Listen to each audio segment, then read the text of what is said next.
பள்ளிக்கல்வித்துறையில் தொடர்ந்து நிலவும் சர்ச்சைகள் குறித்து கல்வியாளர் பிரின்ஸ் கஜேந்திரபாபு நம்மோடு இணைந்திருக்கிறார். அவரிடம் பேசவிருக்கிறோம்.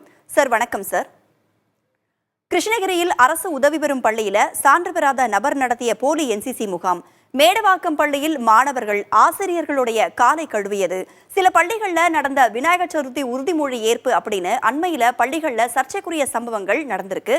இன்னைக்கு கூட அரசு பள்ளிகள்ல, அதாவது சென்னையில் இருக்கக்கூடிய அரசு பள்ளிகள்ல சர்ச்சைக்குரிய வகையில பேசின பேச்சு பேசும் பொருளாகி இருக்கு. அதை பத்தி உங்களுடைய கருத்து என்ன சார்? நடந்த சம்பவத்தில் மாவட்ட கல்வி அதிகாரி சிறப்பு அலுவலரை போட்டு நிர்வாகத்தை எடுத்து போன்ற ஒரு முடிவு எடுத்திருக்காங்க. இந்த முடிவை கள்ளக்குறிச்சியில ஒரு சம்பவம் நடந்த போதே எடுத்திருந்தால் தனியார் பள்ளி நிர்வாகங்களுக்கு அது ஒரு மிகப்பெரிய எச்சரிக்கையாக அமைந்திருக்கும். தனியார் பள்ளியில நடக்கக்கூடிய பல்வேறு சிக்கல்கள், குறிப்பாக அவர்கள் விருப்பப்படி மாணவர்களை காலில் விழ வைப்பது, காலை கழுவ வைப்பது, அவர்கள் நினைப்பதை போன்றெல்லாம் அறிவியலுக்கு பொருந்தாத கண்ணியமிக்க குழந்தை பருவத்திற்கு உத்தரவாதப்படுத்த முடியாத செயல்களை அவங்க ஈடுபடுவது என்பது ஒரு நியாயமற்ற போக்கு.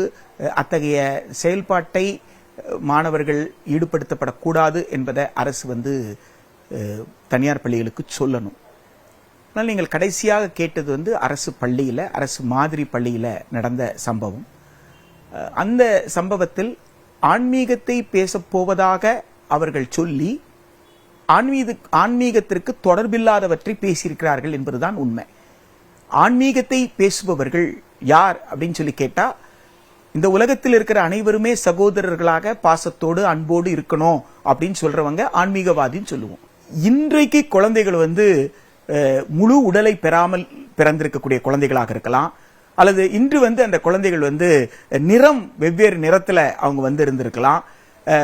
அதற்கெல்லாம் காரணம் கடந்த காலத்தில் அவர்கள் செய்த பாவ புண்ணியம்தான் என்று சொல்லுவது என்பது குழந்தைகள் மனதில் மிகப்பெரிய ஒரு தாக்கத்தை ஏற்படுத்தாதா, ஒரு தாழ்வு மனப்பான்மை ஏற்படுத்தாதா?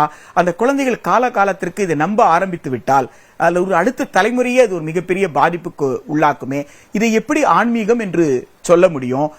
இது அவருடைய பேசியவருடைய நம்பிக்கை.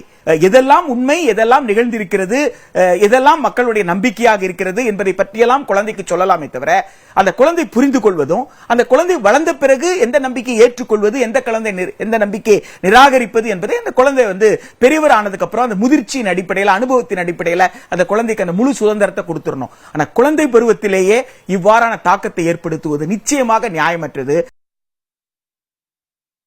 பள்ளிக்கல்வித்துறை தொடர் சர்ச்சையில சிக்குவது ஏன்? ப்ராப்பரான வழிநடத்தல் இல்லையா? மாவட்ட கல்வி அலுவலர்கள் என்ன செய்து கொண்டிருக்கிறார்கள்? எனவே அந்தந்த மாநில அரசுக்கு இருக்கக்கூடிய அதிகாரத்திற்குட்பட்டு அந்த மாநிலத்தினுடைய கொள்கையைத்தான் அந்த அரசு அதிகாரி நடைமுறைப்படுத்த முடியுமே தவிர, ஒன்றிய அரசு நினைப்பதை அந்த அரசு அதிகாரி செய்து முடிக்கணும், அதுதான் ஒரு IAS ஆபீசரோட வேலை என்று நிர்பந்திப்பது என்பது மிகவும் அச்சுறுத்தலுக்குரிய ஒரு சூழல். அத்தகைய ஒரு அச்சுறுத்தலுக்கு தமிழகம் உள்ளிட்ட பல மாநிலங்களில் இருக்கிற அதிகாரிகள் உள்ளாகி இருக்கிறார்கள் என்று தோன்றுகிறது. அத்தகைய நிலை ஏற்படுகிறது. அந்த அச்சத்தின் காரணமாகத்தான் அவர்கள் என்ன செய்து விடுகிறார்கள் என்றால், மாநில முடிவுகளில் கூட ஒன்றிய அரசு நினைப்பதை போல் சில முடிவுகளை நடைமுறைப்படுத்துவதற்கு அது மாநில அமைச்சரவைக்கே தெரியாத சில விஷயங்களாக கூட பல நேரங்களில் மாறிவிடுகிறது.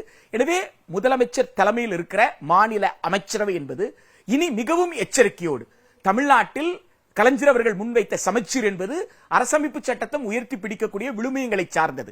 அது எல்லோருக்கும் சமமான கற்றல் வாய்ப்பை தர வேண்டும் என்ற விழுமியத்தை உயர்த்தி பிடிக்கக்கூடிய சமச்சீர் கல்விதான் மாநில அரசுடைய கொள்கை என்ற அடிப்படையில் மாநில அரசு கொள்கை முடிவை நடைமுறைப்படுத்துவதற்கு அனைத்து வகையிலும் முயற்சி செய்வதுதான் பள்ளிக்கல்வியை எதிர்கொண்டிருக்கக்கூடிய பேர் ஆபத்திலிருந்து தமிழகத்தையும், குறிப்பாக அரசு மற்றும் அரசு உதவி பெறும் கல்லூரிகளையும் பல்கலைக்கழகங்களையும் காப்பாற்ற முடியும்.